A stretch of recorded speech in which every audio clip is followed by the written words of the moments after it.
Phone. Good morning to you, Mr. Trump. Good morning. Okay, first of all, are you nervous?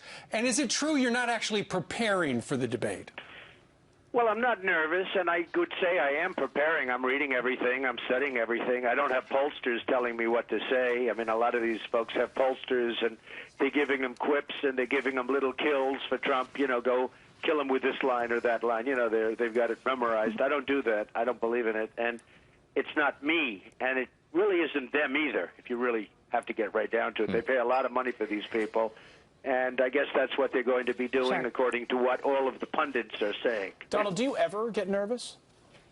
I get nervous. I mean, you have to be a little bit nervous. You know, I know the great athletes are always a little bit nervous, and if you're not nervous, you're going to be flat. Sure. So certainly I'm a little bit nervous, but I look forward to it at the same time, and I think I know the subject matters. There's a lot of matters. You know, we're talking about a lot of different things, Absolutely. but I think I know them well, and let's see what happens. Mr. Trump, when you look at the recent polls, you have a steady hold at the top spot there right now. Some would say you have the most to lose in this debate, and that some are criticizing the fact that you don't have policy proposals. So what would be, if you were to become commander-in-chief, what would be your first line of business? What would be your first executive order? Well, you have many. I want to build up the military so that nobody messes with us, bring it back to really where it was at the height because we're in such trouble. I would absolutely repeal and replace Obamacare. We would do a border. We would make a strong border on, where the southern border, where people are pouring through, where, as you remember, I took tremendous heat. You folks covered it, and you were about as nice as anybody could have been to me, but it was tough in that first week, and now everybody's saying I'm right. I was actually apologized to by various people that covered it, and they actually apologized because I turned out to be right with Kate and all of the terrible things that happened, since I told people what was going on at the border. So illegal immigration is a big, big thing.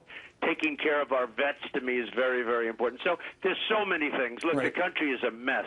And there's so many things that we can do. I know that over the weekend somebody asked you about, the potential for a vice president or people in your cabinet. It's way too early to talk about that, but you are from the business world, Donald Trump. You know some of the titans of industry. If you were president, would you enlist some of your fellow titans of industry to help you out with some of the troubling problems facing this country?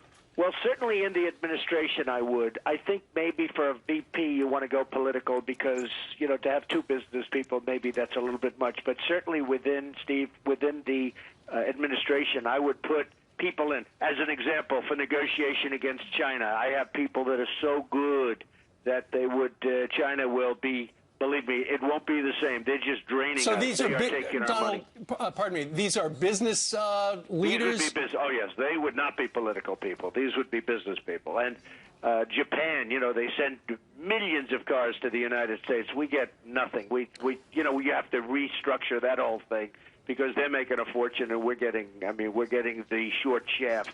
So it's, it's a whole big thing that I would be doing, and I would certainly use the best business people, the best negotiators in the world, because we have the best negotiators in the world. We don't use them. We use political hacks and people that don't have any talent.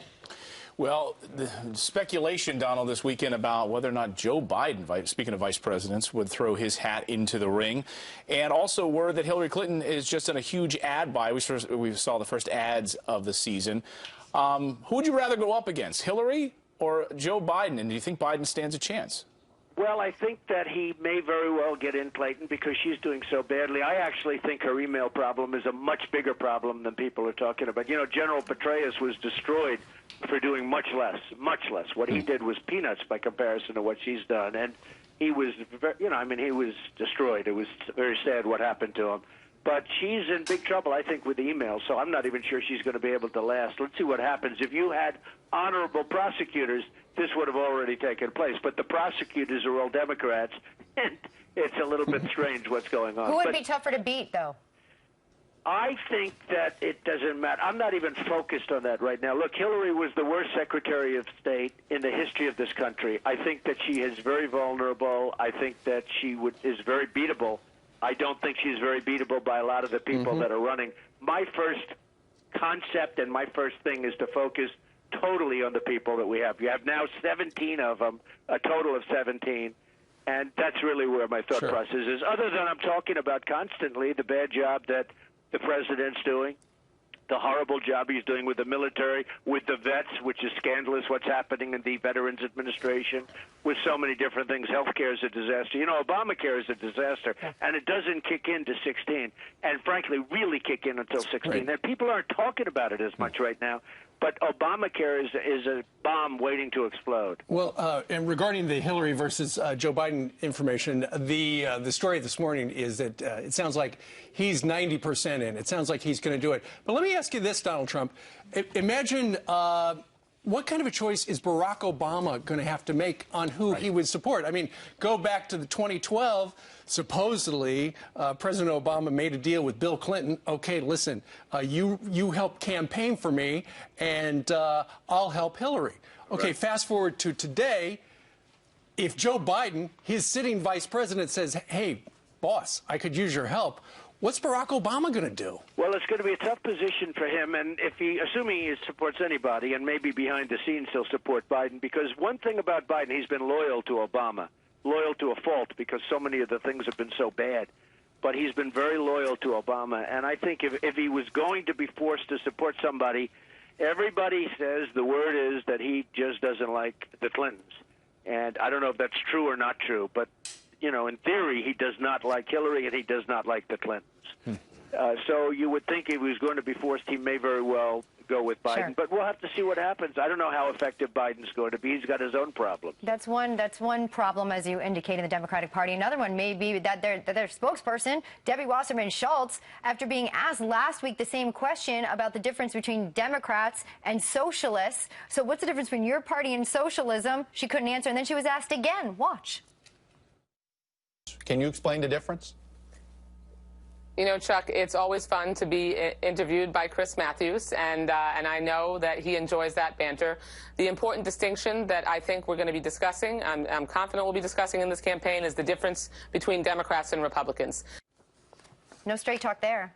Well, I think she's a terrible spokesperson. I watched that, and I thought it was terrible. I thought her performance was terrible, and I really think she is not a good spokesperson for whoever she's representing. And frankly, you know, I hope she stays in that position, assuming I get it, assuming I win. I just hope she stays in that position because she is so bad at representing the views of the Democrats that it's absolutely incredible. Is Reince Priebus a good spokesperson for the Republican side? Well, we've had a very good relationship, especially, you know, over the years. Don't forget, I was a very, very establishment person prior to wanting to run. You know, I was at the top of their list. They loved me very much. And then maybe the love sort of dissipated when I said I'm running because I'm not establishment. I don't want to be establishment. I don't want to be a politician, all talk, no action. I don't want to get things done. And, you know, over the last week or so, we've developed a very good relationship. He is a good man. I've known him for a long time. And he's trying to do the right thing, and we have developed a very good relationship. Mr. Trump, at the debate this Thursday, yes. If someone throws a punch, how strong will your counterpunch be? Well, it'll be a counterpunch. Who knows how strong it'll be? I mean, you don't know what they're going to throw. And again, you know, they have their pollsters that telling them exactly what to do. And maybe they won't throw. You know, there's one theory that they won't throw any. They're going to talk about policy, which I would prefer. I would prefer discussing the issues, whether it's illegal immigration or the veterans being treated so badly or so many other things. The military, we have to build up our military. We have no choice. We have to.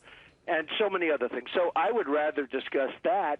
But I just don't know what's coming. You know, some of them may be, you know, they're pretty low in the polls, and maybe they figure by hitting Trump, it'll bring them up. Yep. You know, we'll have to see what happens. I have absolutely no idea. And, you know, what I've told people, I've never debated before, that's all these guys do. They debate. They don't do anything, but they debate. Every night they go in a debate with somebody. You know, I haven't done that. But I think I'll do fine, and I look forward to it, actually. And we'll all be watching Thursday night right here on Fox. Donald Trump joining us on this Monday, just like the old days. Mr. Trump, thank you very much. Thank you very much.